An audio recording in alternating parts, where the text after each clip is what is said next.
espero poderles aportar. La presentación que les tengo es básicamente para cómo construimos una arquitectura monolito. Bueno, cuando llegué a Chipper teníamos una arquitectura de un monolito. En realidad lo que teníamos era una máquina virtual en Heroku y teníamos unas bases de datos en AWS. Y lo que les voy a explicar es cómo ha sido el journey que hemos hecho desde cuando llegué a la empresa hasta ya tener una arquitectura de más o menos 200 microservicios. Sacamos un microservicio más o menos cada semana, pero también sacamos un par cada mes. Como les venía diciendo, en el 2019, cuando Berto me contactó, estábamos en AWS y lo primero que hice fue, oiga, ¿cuáles son las tecnologías que debemos aplicar dentro de Chipper para llevar una arquitectura de microservicios? Lo primero que vi es que, bueno, hicimos un estudio de los clouds que teníamos, cuáles eran las tecnologías que necesitábamos para poder migrarnos a microservicios. Fundamental, teníamos que tener un servidor de CI.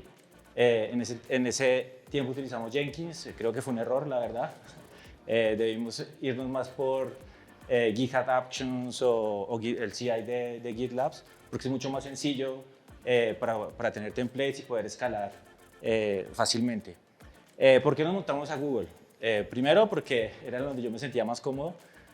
Y segundo, era porque el producto donde íbamos a desplegar nuestros microservicios era Kubernetes. Al estar en Kubernetes, se nos facilita un montón una arquitectura de microservicios. Entonces, en ese entonces, Google Kubernetes Engine, que es el producto de GCP, tenía autoescalamiento que no estaba en AWS, tenía ya demonios dentro de los nodos para poder integrarlo con Stackdriver, que es el logueo y las métricas de GCP. Después, lo que hicimos fue, pues nos fuimos, a través del tiempo nos vimos con diferentes retos que fuimos abordando en su momento para llegar ya a una arquitectura ya de microservicios, no 100% microservicios, el que diga, fue madre, estaba en monolito y me salí de ese monolito, yo creo que es mentira, porque siempre hay un rezago ahí. El LV API. Ese fue el primer pues no es un microservicio, es el monolito tal cual, y así se llama. Aunque ya no le pegamos tanto, sin embargo, ahí está todavía y todavía vive. No tiene tanto tráfico, pero ahí todavía tenemos para manejar históricos, reportes. Después lo que vimos que teníamos que tener y que es fundamental en cualquier arquitectura de microservicios es tener un API Gateway. ¿Por qué un API Gateway? O sea, tú tienes un monolito, ¿no? Y todas tus APIs están solamente en una máquina, ¿no? Al estar en una sola máquina, si tú le pones un microservicio, que en realidad un API Gateway es un microservicio al frente, o bueno, puede ser algo mucho mayor si vas a utilizar APG, donde puedes manejar APIs, lo que vas a poder es redireccionar tráfico a través de ese API Gateway. Entonces, bueno, si tengo todo lo de catálogo, lo voy a poder redireccionar fácilmente si te pongo el API Gateway encima. Otros errores que cometimos y que fue, bueno, que ya no volvería a cometer y les sugiero no lo volver a cometer, nosotros teníamos CI y CD en Jenkins, ¿no?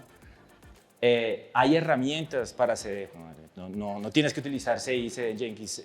Jenkins está más especializado en CI y al intentar hacer CD en Jenkins se nos complicaba la vida, nos tocaba meter un pocotón de plugins, no era escalable, no teníamos templates. Ahorita en la actualidad lo que tenemos es un CD independiente y en ese CD independiente que se llama Argo CD utilizamos una metodología que es GitOps para que todo sea más fluido y más fácil a la hora de manejar el equipo de DevOps. Después, otro reto en el que nos encontramos al tener un monolito, tenemos costumbres de desarrollo que ciertamente tenía el equipo de desarrollo. Entonces lo que hicimos es que los mismos crones, o sea, los crones corrían en el mismo monolito.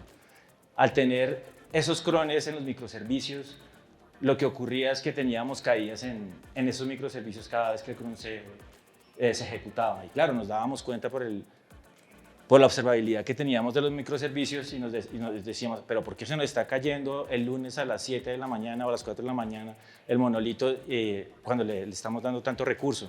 Y claro, estos crones están hechos es para, yo qué sé, generar un balance, algo que necesita mucha máquina. Entonces, al sacarlo del monolito, yo le puedo asignar básicamente más recursos de lo que tiene un microservicio. Un microservicio no debería tener muchos recursos, ¿no? Pero ya al sacar el cron, yo le puedo asignar un ejemplo, al cron que se estaba llamando en el monolito, le puedo asignar cuatro CPUs con 8 gigas. Y pues por un lado voy a ganar en eficiencia y por otro lado voy a ganar en disponibilidad. ¿Por qué voy a ganar en disponibilidad? Cada vez que se ejecute este cron en el monolito, si no se caía, las latencias eran muy grandes y empezábamos, por ejemplo, la gente de logística diciendo, oye, pero ¿por qué está pasando esto? Al sacarlo, pues ahí ganamos por todo lado.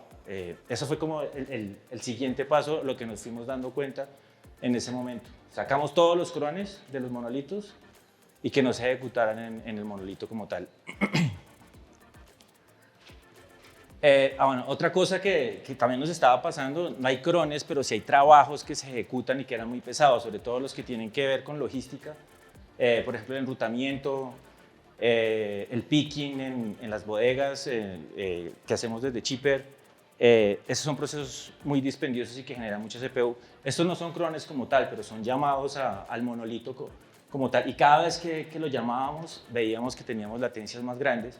Entonces lo que hicimos básicamente fue esta arquitectura, pues es algo muy sencillo, que cada vez cuando identificamos esos endpoints que nos generaban tanta latencia o que nos generaban caídas en los microservicios, lo que hicimos fue sacar ese pedazo de código y generar jobs on demand. Entonces lo que hicimos básicamente fue poner un tópico con una suscripción, todos esos jobs, ¿sí? Y tener un ejecutor de jobs. Entonces el ejecutor de jobs lo que va a hacer es leer de esa suscripción y ya tiene preconfigurado si necesita ese job más recurso y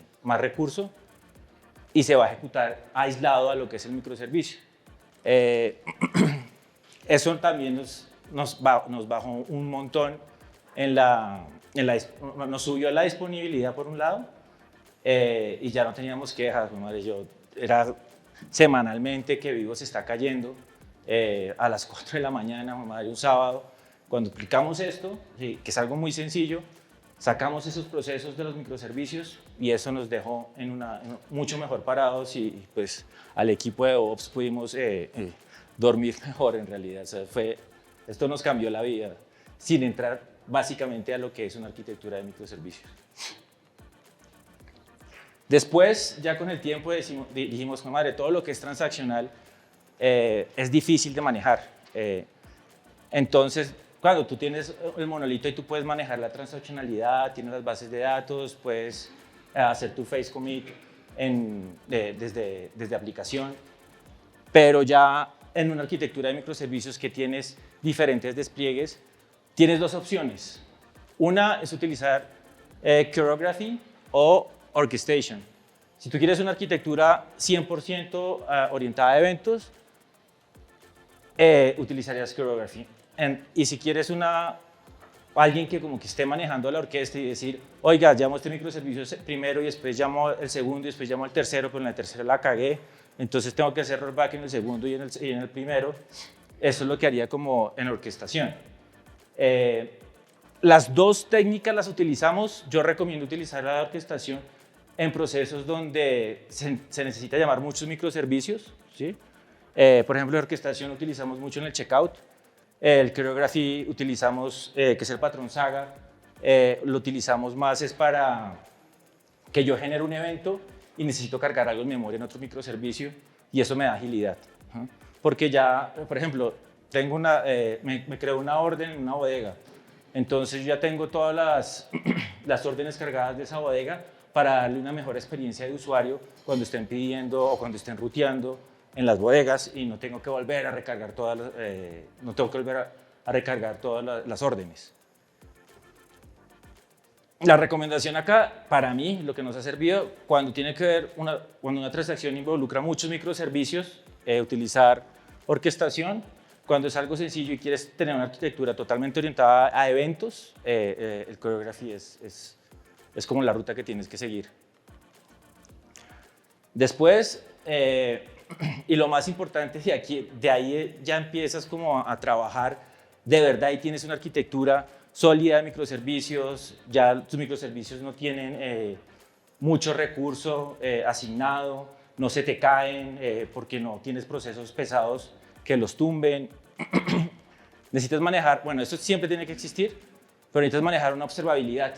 ¿Qué hicimos para manejar la observabilidad de los microservicios y saber cuando un microservicio tiene muchas latencias o un endpoint tiene muchas latencias o cuando un microservicio está generando muchos errores de servidor, errores 500, está generando muchos errores de cliente, errores 400? Lo que definimos fue esta arquitectura, es muy sencilla. Dentro del clúster de Kubernetes lo que hacemos es instalar Anthos, que en realidad es Istio por debajo, y esto nos da una observabilidad. Pero hasta ahí no tenemos nada en realidad.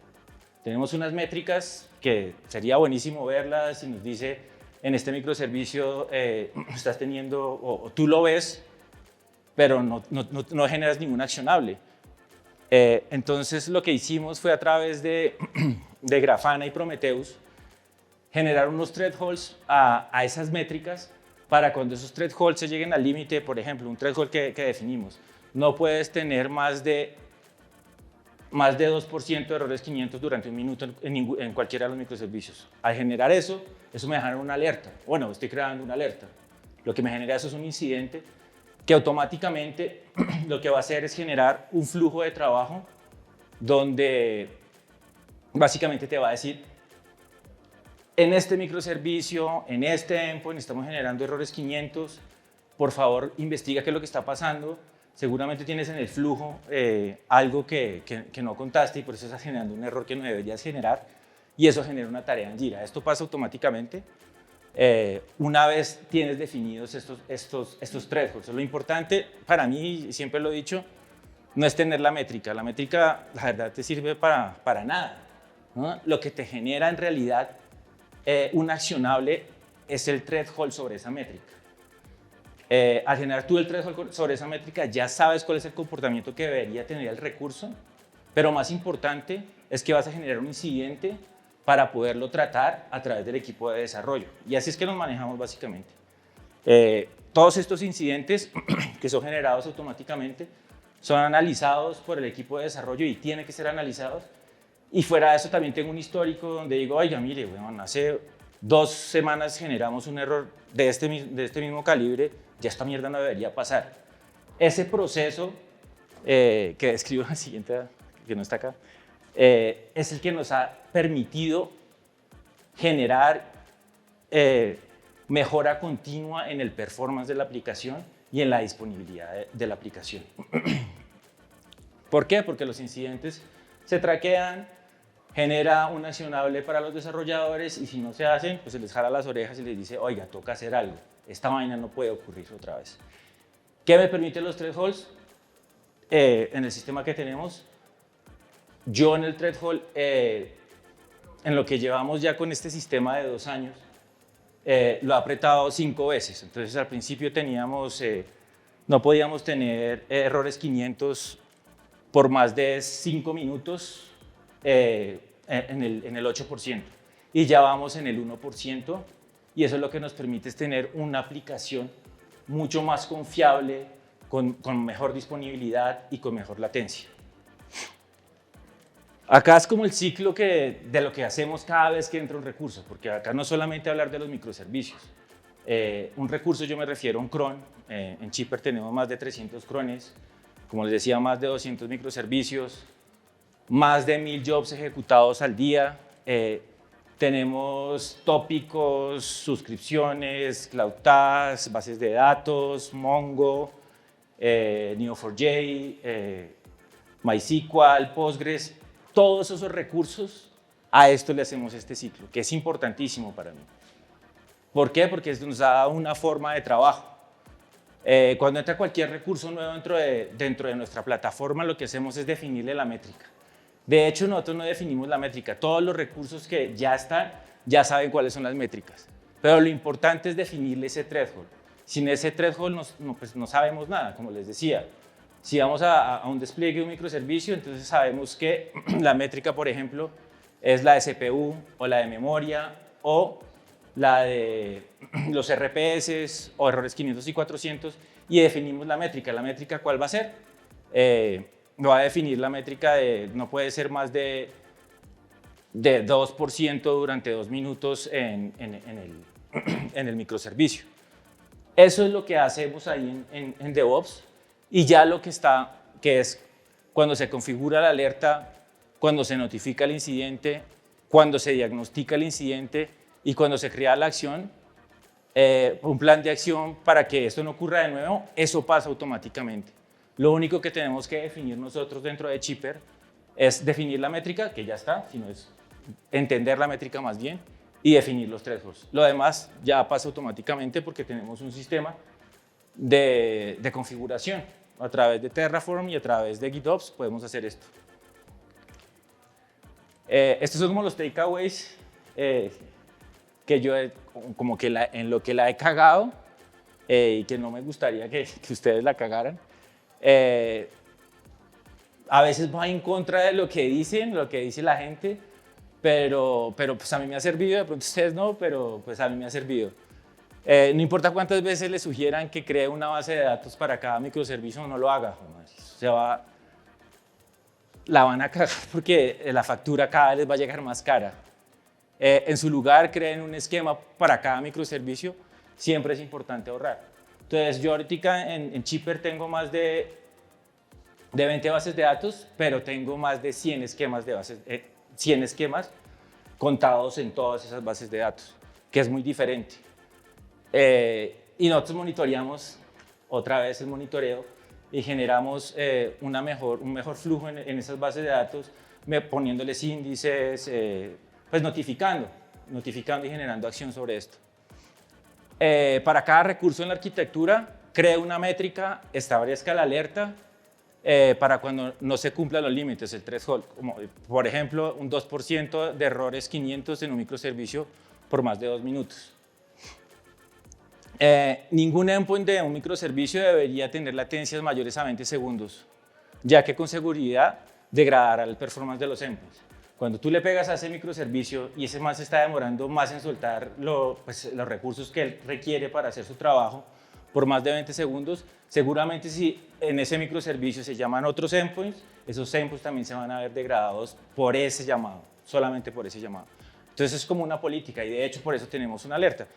Si algo dura más de 10 segundos en Chipper, seguramente se tiene que reevaluar la arquitectura de ese proceso que se está generando ahí, o seguramente se puede sacar del microservicio a través de Jobs on Demand, como les expliqué arriba, y eso me va a mejorar como la disponibilidad del sistema. Para procesos que involucran múltiples microservicios y que necesitan transaccionalidad, utilice la orquestación y los workflows. Nosotros utilizamos workflows de GCP. Nosotros, por ejemplo, lo aplicamos para el checkout, que es el proceso más importante, que es cuando generamos la orden y pues tenemos que ir hasta inventario, tenemos que facturar y tenemos que hacer un múltiple de cosas sobre diferentes microservicios y por eso utilizamos Workflow. Utilice una herramienta para CI, no utilice Jenkins, es muy pesado y genera mucho soporte. Utilice GitHub Actions y otra para CD. Identifique eso. ¿Por qué? Porque con Argorítica, por ejemplo, nosotros podemos tener métricas que nos ayudan a tomar accionables, como por ejemplo cuántos despliegues hacemos al día en el ambiente de desarrollo, en el ambiente de QA o en el ambiente de producción. Cuando un despliegue está caído. Al tenerlo solamente en Argo CD, él ya tiene esas métricas por defecto y es mucho más sencillo como tomar accionables. Esto es importante. La nube no es cara. Una mala práctica, una mala implementación, sí. Contraten un buen equipo de DevOps. Acá nos hemos ahorrado más de $20,000 al mes por buenas prácticas. Por ejemplo, siempre hágale challenge a las personas. ¿Usted requiere eso en realidad? ¿Sí? Entonces, con los que más me pasa son los de data, porque esos son los más mimados de la compañía y siempre quieren hacer todo y todo quieren que redunde. Y yo le digo, weón, ¿qué es más importante y qué necesita? ¿Que la aplicación del e-commerce esté arriba todo el tiempo? O que un proceso de ETL, si falló, no la podemos generar en la siguiente corrida. ¿Qué pasa si la generamos en la siguiente corrida? No, pues que El usuario final, ¿y cuál es usuario final? El usuario final mío es el de, yo qué sé, madre, el de producto del e-commerce no va a tener. ¿Y ese man cada cuánto ve ese reporte? Pues, bueno, él lo hace cada vez que generar un reporte y siempre lo requiere hacer. No, entonces no tenemos que tener alta disponibilidad en ese clúster. Y solamente con eso, poniéndole un chulito y no generándole alta disponibilidad, ahí nos ahorramos $3.000. Eso es real, eso me pasó. Sobre todo, hágale challenge a los de data, esa es una recomendación. Cree templates que le ayuden a automatizar procesos, utilice templates de Terraform, de Jenkins, de dashboards, para darles una... ¿De qué tanto me han servido los templates? La creación de un microservicio en Chipper no requiere de ninguna persona de DevOps que lo haga. ¿Por qué? Porque tenemos un formulario y eso lo mete en GitOps por debajo y eso hace que, pues, fue madre, nos ahorramos. Antes yo era el que lo hacía y copiaba y pegaba y garantizaba que todo estuviera bien. No, ahí solamente generamos un template. Tenemos dos templates. Tenemos 4 templates. Uno para front, uno para back. Bueno, otro sí es para Python y para Node. Y otro para los crones. Con esos templates ya tenemos 200 microservicios y posiblemente los que vengan, los que han de venir, con solamente esos templates. Para los dashboards, tenemos un template para los dashboards. Ese mismo template, cada vez que entra un microservicio al sistema, utiliza el mismo template y lo podemos ver y podemos generar las mismas alertas y eso ya está automatizado. Y ya, pues eso era lo que les quería decir. Espero les haya servido y les hayan servido mis embarradas y lo que les he compartido. Muchas gracias.